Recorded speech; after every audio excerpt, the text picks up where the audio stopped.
Yes, this is the first time we signed this agreement, and this was a very important one. So we signed two agreements. One was on a cooperation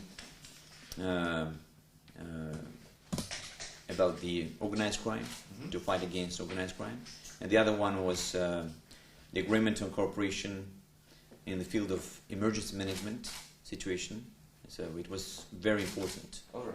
There are two parts. You said fighting the organized crime and cooperation and mutual assistance in emergency situations. That's right. Now, citizens of Georgia make quite a big part of illegal migrants passing the Lithuanian border. Did you discuss that with the Lithuanian minister, and what could be the possible solutions to this issue from Georgian point of view? Well, we haven't discussed this, particular issue, but there's no question about it. If my point is that if there's any problem, whether it is about the illegal migrants, Georgian illegal migrants, or something or other, we are here to cooperate with my Lithuanian counterpart, with my colleague, and I'm also happy to announce that we're ready to appoint a police attaché as well, so to coordinate all these issues. Therefore, there will be no question about it anymore. Speaking about borders, then, you mentioned it yourself during the press conference that borderization, so-called borderization, is an issue, and despite the fact that you mentioned it is a problem, it's an ongoing problem, everybody knows that, but before I read this interesting fact that Ministry of Reintegration in Georgia has been renamed into Ministry of Reconciliation, which is basically a political statement of changing those names. Does this show that the change in stand towards the breakaway territories? On August 8th, which was the 5th anniversary, Ivanishvili said that he is ready for direct talks with Abkhazia and South Ossetia, I'm quoting, in order to build common future relations. Now, you're not building relations with your own territory, do you? Well, first of all, the name of the ministry is still the same. It's called the Ministry of Reintegration, and therefore I don't see any problems in it. As for your second question, when you said that Mr. Ivanishvili stated that he was ready to have direct talks with his with the de facto Abkhaz authorities and South Ossetian authorities. Well, I have to say that I have to see that statement. I mean, what he meant exactly. Most likely, he meant that he was ready to talk to his his brothers, because we consider Abkhazian people and South Ossetian peoples as our brothers, and therefore I don't see that it has a different meaning but that. All right. Yeah. So it doesn't bring the political. No, it doesn't at all. He meant that he was ready to talk to his brothers, to the Abkhazians and South Ossetians. So you say that Georgia is preoccupied by the demarcation that Russia is currently doing. Does the fact that Abkhazia and South Ossetia intend to send their Olympic teams to Sochi Games? Well, I heard that there were some talks about it, and of course it is unacceptable for us. There is no other countries on our territory. There's only one country, which is called Georgia, and therefore, if somebody decides to do it, this will be illegal and this will be unacceptable for us, and we will declare publicly that this action will be firmly unaccepted. Do you see any changes from Russia's point of view? That's probably would be a question for a foreign affairs minister, but you certainly deal with it as well. Right. Since the change of the government, since the elections in last October, do you see any positive changes? Okay, what I can tell you is that we could improve some kind of technical relationship with them, such as trading. Russia opened the market, and we could sell Georgian wine and Georgian mineral water, and I think it helps the Georgian economy.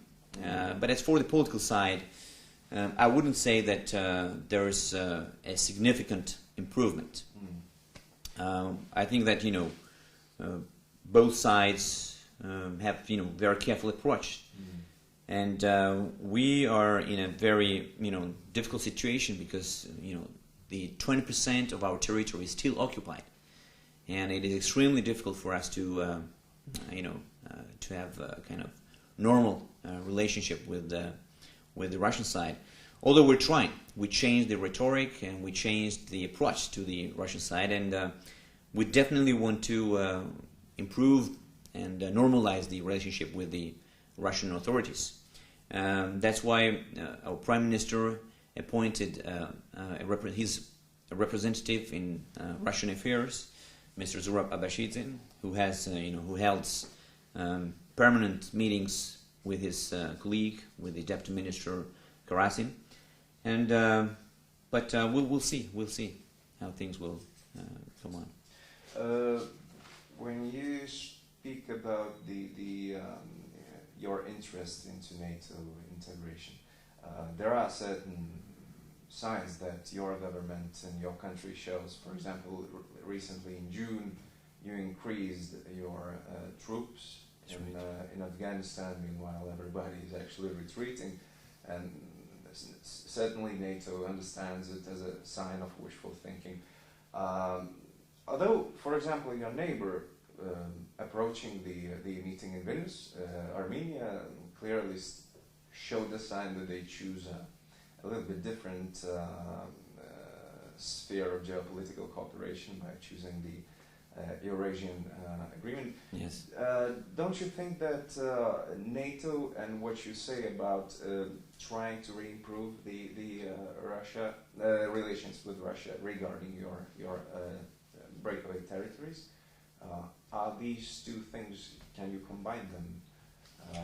How? I think we can. If we try to, we can. Nothing is impossible, as we say. And if we try, and if we do it, if we do our best, we can do it. I'll tell you, our mission in our participation in ISAF mission is extremely important, and everybody appreciates it. And therefore, each country has its own choice, and each country has its own, decision. You mentioned Armenia. Armenia had made his own, choice, and therefore we cannot comment on it. Armenia has its own direction, its own decision. That's their choice. That's their decision. But we think that our aspiration towards NATO and Euro-Atlantic integration is number one priority for us and for our country, for our future. And that's why we think that our will to normalize the relationship with the Russian side does not conflict with our main aspiration to become a member of NATO and to become a member of European Union. Do you think that was a mistake? We can match these interests. Do you think that was a mistake of previous government, that they thought there is only one direction towards West, and they kind of limited themselves? I'll tell you something. Radicalism is unacceptable for us. So we have to make sure that we can have at least normal relationship with our neighbor country, and I think that there's nothing particular in it. This is our it's not our choice. Georgia is situated in Caucasus, and we have very important geo-strategic location, and therefore we have to make sure that we have balanced and we have good and normal relationship with our neighbor countries. And you saw that what happened in 2008 due to this radical policy of the previous government. We had a war that destroyed the country's economy. Russia could occupy 20% of our territory.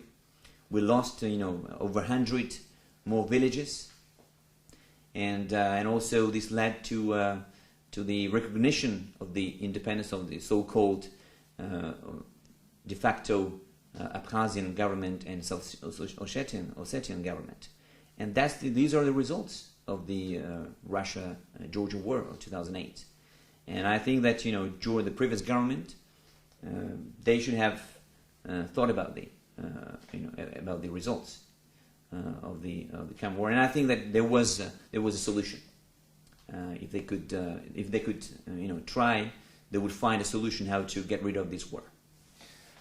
Although it was probably one of the reasons why Georgian Dream was so recognized during the elections, although the other interest of the general population was also probably the economical situation and not only the amelioration of it.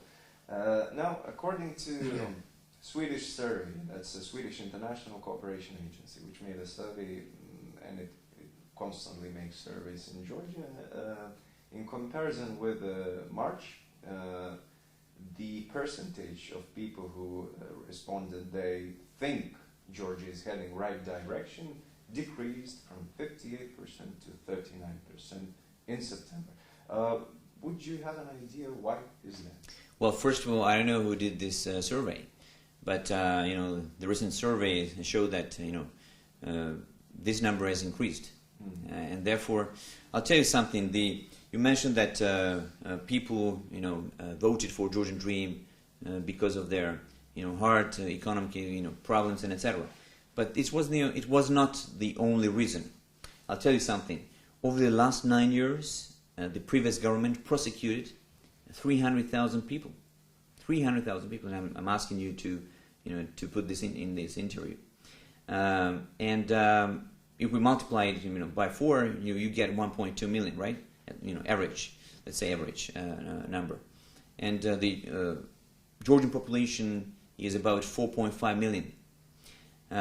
Plus, the police was extremely politicized.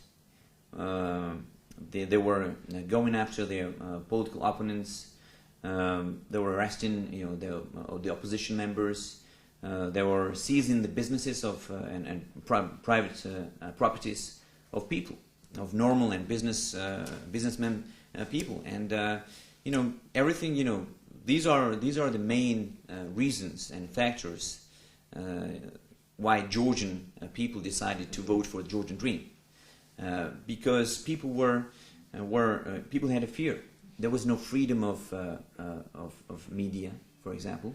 All the television, all the TV channels were seized and were controlled by the previous government. There was only one opposition television, or one or two. The others, but they were not, such influential. And also, there was no freedom of expression of, political view. And I'll tell you something. The recent survey showed that over 90% of the Georgian population think they have a freedom of expression. They can talk about anything, and they have no. They're not afraid of anything. They're not afraid of the police. They're not afraid of the government anymore. And that's a great achievement. This is the real democracy. And that's the democracy that our Prime Minister was talking about. And that's the democracy that our Prime Minister was promising to our people, and that he was promising to European community and to the international community. Although the blames that you put on the previous government now also are being laid on yours, especially by Western media, when you are accused of selective justice. Now, you said during the press conference as well, you mentioned that you could even name some of the ministers of the previous government as criminals. Would you claim that... I didn't say that they were criminals, first of all. I said that, the prosecutor's office has very serious blames and questions to those individuals. And my point is that, the position of a minister is not an immunity. So, for example, if I commit a crime today or tomorrow, and after 5 years or after 10 years, when the new government comes in and when they will replace us, and if they find out that I committed a crime, what should they do? I mean, I should be responsible for what I'm doing now, for what I will do tomorrow, and that's a normal life. I mean, what's the difference between the minister and a normal citizen? A normal citizen, we put a normal citizen, who commits a minor crime in jail. And why am I privileged? Why should we be privileged?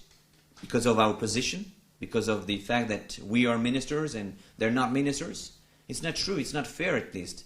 And that's not the country we're building. We want to build a real, a true democratic country and a free nation. And that's the point. I mean, when you mentioned that Western media and some other folks are talking about the selective justice, it's all coming from the strong PR of the previous government and our opposition. And because I'll tell you something, to create an opinion, a false and an incorrect opinion, right? It's not a big deal. It's not too difficult, and especially if you have lobbying firms, if you have influential lobbyists, it's not a big deal. And you know that the previous government was spending millions of dollars each year for the lobbying firms and to protect their interests. And I'll also tell you something. We have to make sure that we don't forget what the previous government is responsible for. I told you that they persecuted 300,000 people. There was no freedom. There was a fear in the society. And also, I'll tell you something. We discovered 25,000 illegally recorded audio and video files. 25,000, and they've been doing this for many years. They've been doing this since 2005. And we discovered these files. We discovered the videos files of torture scenes. How the former police was torturing two innocent men, for example. I'll give you an example of a video. How they were torturing two innocent countryside men, and how they were forcing them to say that they were going to commit a terror act, for example.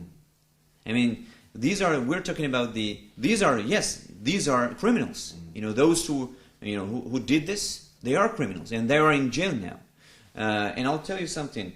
Out of these 25,000 video and audio files, illegally recorded, we found many videos of private life, of politicians, of the opposition members, of the journalists, of their team members. I mean, of the previous government, of many public faces, and this is unbelievable.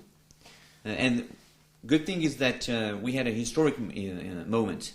3 weeks ago, we decided to destroy these materials. So we destroyed the video files of private lives, and people were just I would say relaxed, because everybody thought that we had a video of his private life, or his or her private life. This year, Stalin's monument in Gori is being rebuilt. There are obvious plans to rebuild it on his birthday. Could you explain for Lithuanian people who are, together with Latvians and Estonians, when I told you that were deported by the Shmurda, I'll tell you. And massacred? When I told you that the previous government was good at PR, I would like to repeat, and I would like to confirm that they are still good at PR, and that's the result. There's no Stalin monument rebuilt in Gori. It's not true. It's all about. It's a speculation. 21st of December. Yes, I'll tell you. This haven't been done, but this is going to be. No, it's not going to be done. It's not going to be done. It's not going to be done by the government of Georgia. It is ridiculous. I mean, it's not true. But if local the authorities representatives, no, they cannot. They will not do it, and they cannot do it without permission of the central government. And it's a false information, and they are feeding the Western medias by these false and ridiculous informations. It is such a ridiculous thing that I cannot comment on it seriously. Okay. I mean, it's like would you believe that I told you that I found a Stalin monument here in Lithuania? Although I have been in Stalin's museum myself in Gori, and it's not that critical towards that personality, I must say.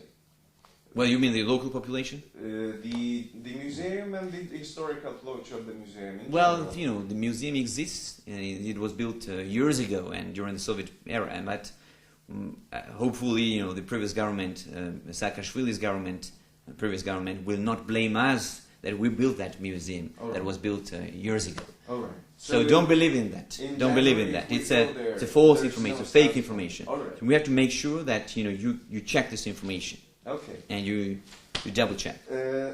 Just last remarks. It's an interesting fact about local governments, the municipalities. Sure. You haven't had the local elections yet, although 2,300 people were replaced in local governments. That is 13 Gambegelis, 2 city mayors, 519 territorial attorneys. And some of the people wrote appeals collectively. These are recorded facts. Don't you think this is also why you are being blamed about the retaliation? Okay, I'll tell you something. When the previous government came into power about 9 years ago, they replaced over 50,000 people. They fired over 40,000 people from the police, and thousands of people were put in jail, and many other things. And it is ridiculous. I'll tell you an example. The Ministry of Interior, last government, they were firing at least 3,000 to 4,000 police officers each year. And who knew about this? Nobody knew, because everything was hidden, everything was controlled, the media was controlled. Now you're giving me, it's a normal process. Some people get fired, some people just retire, some people just resign. It's a normal process. You cannot work on the same position for many years. It's a natural process. So we're a new government. It's a new administration came into power, and he wants to work with his own team. All right. And where's the question then? All right. Okay. So, we have to make sure that you get the right information. And I'll tell you something very honestly. I told you that the previous government is good at PR. This is something that we're not good yet. And that's the reason that you get these, false informations. Well, I think it's. But I'm sure. I hope that you will. Yeah. I hope that we will correct it. Right. And we have to make sure that we maintain this friendly relationship with your government, with your country, and that's why we attach such a high importance to the relationship and to the cooperation with my colleague, with my counterparts. And Lithuania is our friend, and Lithuanian people are friends to Georgian people, and this is important. What you just said about the numbers, that's important, because that's not true. Okay. Thank you very much. Thanks so much.